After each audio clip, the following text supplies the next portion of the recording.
I see my duty to fight for my community. But not only fight for my community, it's my duty to fight and win, right? You know what that looks like? That looks like love, and it looks like support, and it looks like helping each other to understand that every time you win, we gain. Every time she wins, we gain. The Housing Authority built the buildings, but the people built the community.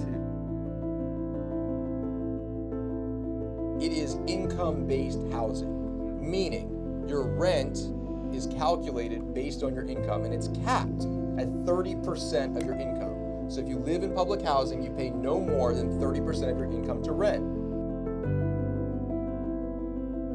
Rent is really high, and so if you're stuck paying rent in the private market, you're paying a very high rent, and as Ms. Shana alluded to, that is not a dynamic rent. So if you lose your job, if me, David Sunshine Hamburger, God forbid, I lose my job tomorrow, my rent is still the same the next month. If Ms. Shana were to have a decrease in her income, well, her rent goes down, and that creates stability. Because when life starts lifing, it means you don't necessarily lose your job and then lose your apartment and find yourself on the street, right? It allows folks to have a degree of stability.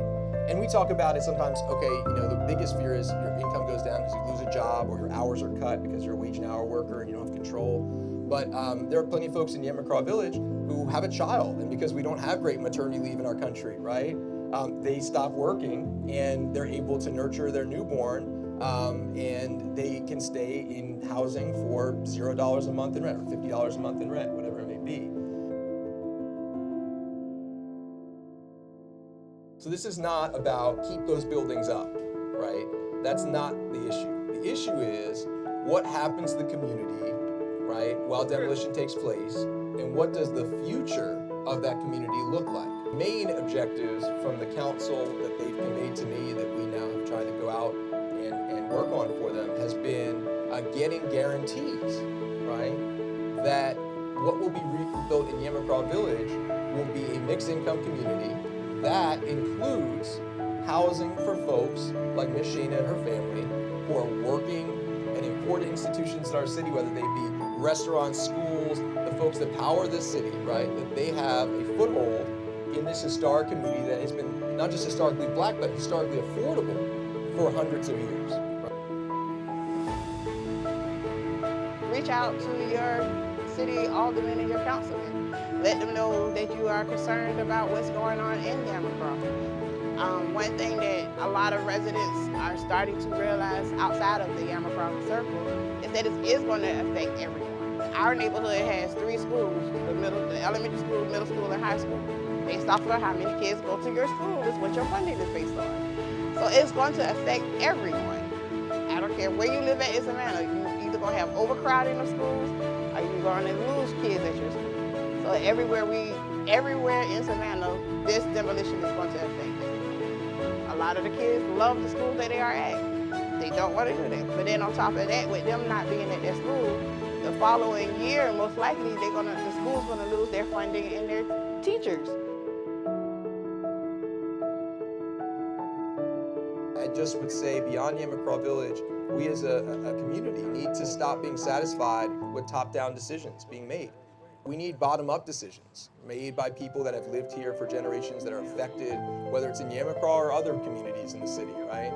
Oftentimes, we're told what the decision will be, and then consultation means telling, a community what's going to happen, rather than asking them for their ideas and crafting from step one how things are going to go.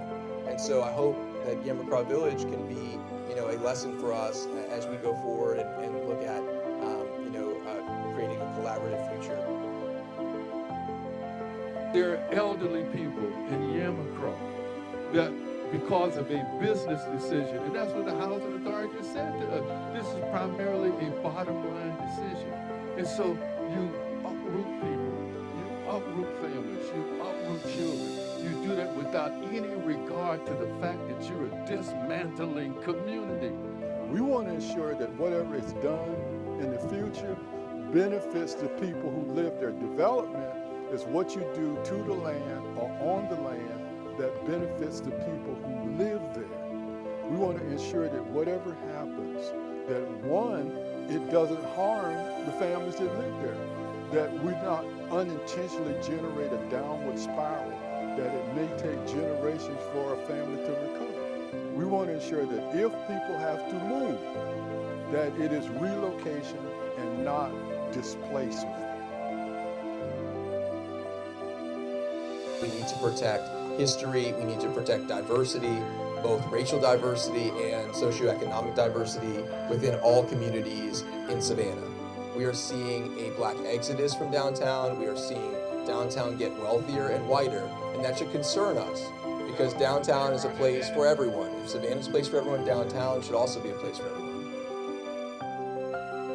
I'm encouraging everybody in every city district, in every neighborhood to come on board, commit yourself to preserving and restoring and helping the families who live there to put themselves and their family in a better position for the future.